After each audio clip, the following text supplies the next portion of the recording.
हम लोग आज क्लियरली समझेंगे कि शिक्षकों की भूमिका एक छात्र के निर्माण में कितना इम्पोर्टेंट है, कितना महत्वपूर्ण है। यदि उस छात्र का निर्माण होगा तो राष्ट्र और समाज का निर्माण होगा। इसी कड़ी में राष्ट्र के निर्माण में शिक्षकों की भूमिका की इस कड़ी में मैं आज आपको बताऊंगा कैसे एक शिक्षिका ने अपने छात्र को वो सफलता की ऊंचाई दी। ये क्लियरली कॉन्सेप्ट है और उस कहानी है मिसेस थॉमसन और एक लड़के की, टैडी। मिसेस थॉमसन और टैडी की अगर बात करें हम तो मिसेस थॉमसन को क्लास टीचर के रूप में 5 क्लास में उनकी ड्यूटी लगी स्कूल की ओर से। और जैसा कि आप जानते हैं कि बच्चों के ड्रेसिंग सेंस से लोग मापते हैं कि ये बच्चे अच्छे हैं, ये बच्चे अच्छे हैं, ये ज़्यादा अच्छे हैं। तो मिसेस थॉमसन की एक आदत थी, क्लास में जाते ही कहते थे लव यू ऑल, लेकिन वो झूठ बोल रही होती है। उनको लगता है कि हम अपने आप से झूठ बोल रहे हैं, क्योंकि 5 क्लास का एक लड़का टेडी जो हमेशा बेल ड्रेसिंग में नहीं है, कोई ड्रेस ही नहीं है उसके पास, उसको लगता है कि ये लड़का ही सही है, ये कुछ करेगा नहीं जीवन में। उसका एग्जाम था 6 माही का, मिड पार्ट का एग्जाम था। एग्जाम में उन पे ध्यान भी नहीं देती थी मिसेस थॉमसन। एग्जाम में लिखा 40 बच्चे थे क्लास में, तो रिजल्ट हुआ 39 का हुआ, टैडी का रिजल्ट नहीं हुआ। तो जब टैडी का रिजल्ट नहीं हुआ तब मिसेज, उस समय की हर समय की बात है कि मार्कशीट पे, रिपोर्ट कार्ड पे प्रिंसिपल का साइन होता है। तो प्रिंसिपल का साइन होता है तो साइन के लिए प्रिंसिपल के पास गया और क्लास टीचर साथ में रहती हैं। तो मिसेस थॉमसन को बुलाया गया, साइन हुआ, कहा क्यों भाई 39 बच्चे अच्छा किए, बच्चा क्यों नहीं कहते? सर ये नहीं कर सकता है, नालायक है, निहायत बेवकूफ़ है, होपलेस चाइल्ड है, ये जो है होपलेस चाइल्ड है। तब कहा कि नहीं, इसका पास्ट देखिए आप। तो सर पास्ट क्या देखें, क्योंकि कभी कभी फ्यूचर के लिए पास्ट देखना होता है। प्रिंसिपल साहब ने कहा कि पास्ट जो है देखिए, उन्होंने उसका फाइल रिपोर्ट, प्रोग्रेस रिपोर्ट मंगाया। प्रिंसिपल साहब ने उसका क्या मंगाया? प्रोग्रेस रिपोर्ट मंगाया। और प्रोग्रेस रिपोर्ट मंगाते हुए उन्होंने ये बातें कही कि देखिए, तो उन्होंने देखा कि 1 क्लास में उस लड़के का प्रोग्रेस रिपोर्ट है, उसके रिपोर्ट में प्रोग्रेस कार्ड में अभियुक्ति लिखे जाते हैं कि बच्चा की क्या रिमार्क्स मिलता है। तो उसमें लिखा है कि इट इज आउटस्टैंडिंग चाइल्ड, यह स्कूल और नेशन के लिए एसेट है, फ्यूचर साइंटिस्ट है, उम्र से अधिक ब्रिलियंट है।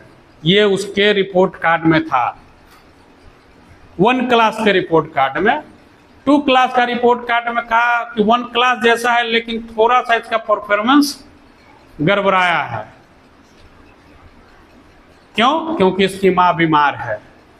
3rd क्लास में जो है उसकी परफॉर्मेंस पूरा गड़बड़ हुआ। क्यों? क्योंकि उसकी माँ का फाइंडिंग हुआ है कैंसर लास्ट स्टेज में है। जो बच्चा आउटस्टैंडिंग है, नेशन के लिए, राष्ट्र के लिए वो मतलब एसेट था, उसकी माँ कैंसर की लास्ट स्टेज में डिटोरिएट हुआ। 4th क्लास में उसका रिजल्ट एकदम खराब। क्यों? उसकी माँ चली गई, लेस और अनलेस उसकी माँ की मृत्यु हो गई। और किसी के जीवन से माँ का जाना एक ट्रॉमा से कम नहीं है। किसी के जीवन में एक माँ का जाना ट्रॉमा से कम नहीं है। वो उस सदमा से बाहर नहीं निकल पाया लड़का।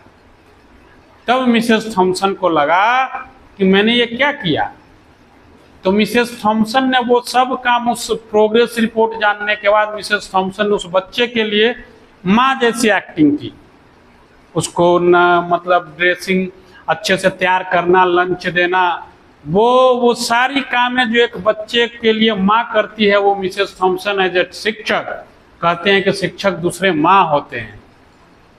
तो शिक्षिका जो दूसरी माँ होती है, और कहते हैं कि शिक्षक और शिक्षिका माता पिता के समान होते हैं, तो उन्होंने वो सब काम किया, वो एक्टिंग की जो उसकी माँ उसके लिए करती थी।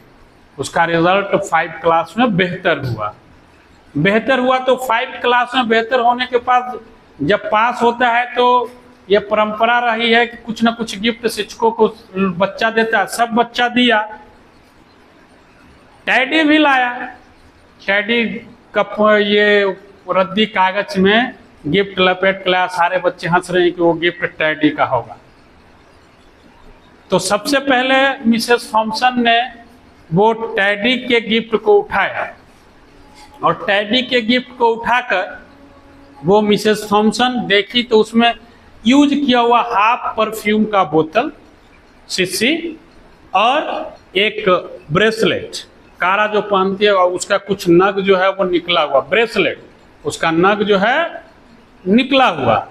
तो जो पहनी तो सबसे पहले वही रखी। तो बोला कि काहे बाबू? कहा कि जब मेरी माँ की मृत्यु हुई, चली गई, तो मैंने ये 2 चीज़ें ज़बरदस्ती रख ली और हमें आप में हमारी माँ की झलक मिलती है, इसलिए मैंने ये यादें आपको दे रहा हूँ। उसकी प्रमोशन अगले कक्षा में हो गई। जो जिस कक्षा का जो क्लास टीचर होती थी मिसेस थॉमसन स्पेशली जाके मिलती थी, कहता था कि टैडी के बारे में जो परेशानी हो आप हमको बताइए, हम ठीक करेंगे। टैडी पढ़ के ग्रेजुएट हुआ, उसकी नौकरी एब्रॉड में लग गई। जॉब कहाँ लग गई? एब्रॉड में लग गया। समझिए क्लियरली कि उसकी जॉब एब्रॉड में लग गया, विदेश में लग गया। और एक चीज टैडी नहीं छोड़ा, वो अपने शिक्षिका को, अपने वो मिसेस थॉमसन को पत्र लिखता था और कहता था कि मैंने आज तक बहुत सारे इंस्टीट्यूशन, बहुत सारे स्कूल, कॉलेज घूमा, लेकिन आप जैसी हमको शिक्षिका नहीं मिली और ना माँ की झलक मिलने वाले वैसे शिक्षिका मिले। Not such type of a teacher like you in the world. Ultimately teddy शादी करता है, तो शादी, वो क्रिश्चियन था, तो शादी जब वो करता है तो अपने वो थॉमसन को, अपने टीचर को क्या करता है कि भेजता है इनविटेशन भेजता है। तो ये जो मिसेस थॉमसन थी वो अपना वीजा, पासपोर्ट सब चीज़ बनाती है और वो शादी में पहुंच जाती है। शादी में चर्च में सबसे पीछे बैठती है। सोचता है कि हमको कौन जानता है, विदेश में इन्विटेशन दिया है, छात्र है तो दिया है, तो चलो आगे लगाओ था, एक बेटे जैसा मैंने किया है तो लगाओ था। तो एक उसका बेस्ट फ्रेंड टैडी का उसको उठाकर कहता है कि यहाँ बैठिए आगे के बेंच पर, जिस पे लिखा था मदर, जिस पे लिखा था माँ। वो शिक्षिका वहाँ बैठती है और बैठती है तो कोई भी शिक्षक को इतना सम्मान मिला तो भाव विभोर हो जाता है। अब टैडी आता है और टैडी आने के बाद टैडी को यह गिफ्ट, वही बोतल और आधा परफ्यूम की शीशी और वही जाके ब्रेसलेट इसको गिफ्ट देता है। तो टैडी बड़ा भावुक होता है, कहता है कि ये जो है ना, आज भी मेनी ईयर से आज भी हमारी माँ की खुशबू जो है इसमें है और आप में मैं अपनी माँ ही हो आप हमारी। ये बातें टैडी कहता है। तो देखिए किस प्रकार एक टीचर ने अपनी सोच से एक बच्चे की जिंदगी को संवार दिया जिसकी रिजल्ट एकदम खराब हो रहा था। तो ये क्लियरली है the role of teacher nation के निर्माण में, क्योंकि बच्चे का निर्माण करेंगे तो नेशन का खुद ब खुद निर्माण हो जाएगा। बात आई समझ में? तो लेकिन बच्चे का भी लगाव देखिए शिक्षक के प्रति। तो ये कहानी हमें सिखाती है, क्लियरली ये कंसेप्ट क्लियर करता है the role of teacher in the life of a students और the role of a teacher to make the nation build. इसके साथ फिर हम मिलेंगे अगले भाग में आपके साथ अगली कहानी के साथ। तब तक के लिए पढ़ेगा बिहार, जय हिंद।